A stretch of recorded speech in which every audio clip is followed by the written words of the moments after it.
हादसा ये शब्द जितना छोटा है उतना ही डरावना भी। यूं तो छोटे मोटे हादसे अक्सर होते रहते हैं, लेकिन कुछ हादसे इतने भयावह होते हैं कि इतिहास में एक काले धब्बे के जैसे दर्ज हो जाते हैं। इस वीडियो में हम आपको भारतीय इतिहास के एक ऐसे ही रेल हादसे के बारे में बताएंगे जिसके बारे में जानकर आपकी रूह कांप जाएगी। ओडिशा की बालासोर में शुक्रवार शाम कोरोमंडल एक्सप्रेस रेल हादसे में कई लोगों की जान चली गई। मालगाड़ी के टकराने के बाद रेल के 60 डिब्बे पटरी से उतर गए। इस रेल हादसे ने एक बार फिर से उस ट्रेन एक्सीडेंट की यादों को ताज़ा कर दिया जब ट्रेन की 7 बोगियां पुल तोड़कर नदी में समा गई थी। चाहकर भी हम उस हादसे को भूल नहीं पाते हैं। भारतीय रेल के 170 साल पुराने इतिहास में ये रेल हादसा काले धब्बे की तरह है जिसे चाहकर भी मिटाया नहीं जा सकता। 6 जून 1981 का वो काला दिन जब रेल हादसे ने केवल देश ही नहीं पूरी दुनिया को झकझोर दिया था। भारतीय रेल के इतिहास में इसे सबसे बड़ा और विश्व का दूसरा बड़ा रेल हादसा करार दिया गया। ओडिशा में हुए ट्रेन एक्सीडेंट ने एक बार फिर से इस हादसे की याद ताज़ा कर दिए हैं। 6 जून 1981 की शाम को 9 डिब्बों के साथ पैसेंजर ट्रेन 416 DN मानसी से सहरसा की ओर जा रही थी।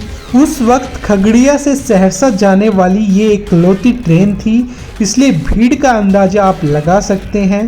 ट्रेन खचाखच भरी हुई थी, अंदर से बाहर तक लोग लदे हुए थे। जिसे सीट नहीं मिल सकी वो ट्रेन के दरवाजों खिड़कियों पर लटके हुए थे। इंजन के आगे पीछे लोग बैठे हुए थे। ट्रेन की छत पर बैठकर लोग सफ़र कर रहे थे। ट्रेन बदला स्टेशन से आगे बढ़ी ही थी कि आंधी बारिश शुरू हो गई। आगे बागमती नदी थी। ट्रेन को पुल संख्या 51 से होकर गुजरना था। जबरदस्त बारिश हो रही थी, पटरियों पर फिसलन थी और सामने लबालब भरी बागमती नदी। ड्राइवर ने ट्रेन को पुल पर चढ़ा दिया। कुछ ही मिनट हुए थे कि ड्राइवर ने अचानक इमरजेंसी ब्रेक लगा दी। ब्रेक मारते ही 9 में से 60 डिब्बे पुल तोड़कर नदी में समा गए। चीख पुकार मचने लगी। नदी में डूबे यात्री मदद की गुहार लगा रहे थे, लेकिन उस वक्त पुकार सुनने वाला कोई नहीं था। भारी बारिश की वजह से राहत बचाव में घंटों की देरी हो गई। तब तक बहुत कुछ खत्म हो चुका था। सरकारी आंकड़ों के मुताबिक इस हादसे में करीब 300 लोगों की जान चली गई, लेकिन स्थानीय लोगों का कहना है कि मरने वालों की संख्या कम से कम 800 से 1000 थी। रेलवे के रिकॉर्ड में उस ट्रेन में 500 लोग ही सवार थे, लेकिन बाद में रेलवे के 2 अधिकारियों ने PTI से बात के दौरान बताया कि सवारियों की संख्या अधिक थी। नदी में समा गए लोगों की लाशों को निकालने में कई हफ्तों का वक्त लग गया। गोताखोर 286 लाशें ही निकाल पाए, कईयों का तो पता ही नहीं चल सका।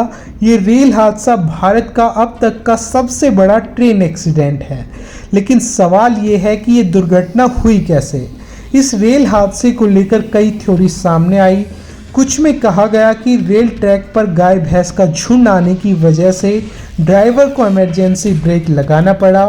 कुछ में कहा गया कि आंधी और बारिश की वजह से लोगों ने ट्रेन की सभी खिड़कियों को बंद कर दिया था, जिसके कारण तेज तूफान होने की वजह से पूरा दबाव ट्रेन पर पड़ा और बोगियां पुल तोड़कर नदी में गिर गई। खैर, जो हुआ उसके लिए तो हम कुछ नहीं कर सकते, लेकिन भविष्य में ऐसी दुर्घटनाएं ना हो इसके लिए भारतीय रेलवे को क्या क्या तैयारियां करनी चाहिए, कमेंट में जरूर बताएं। वीडियो को लाइक करें और सब्सक्राइब करें द भारत शो।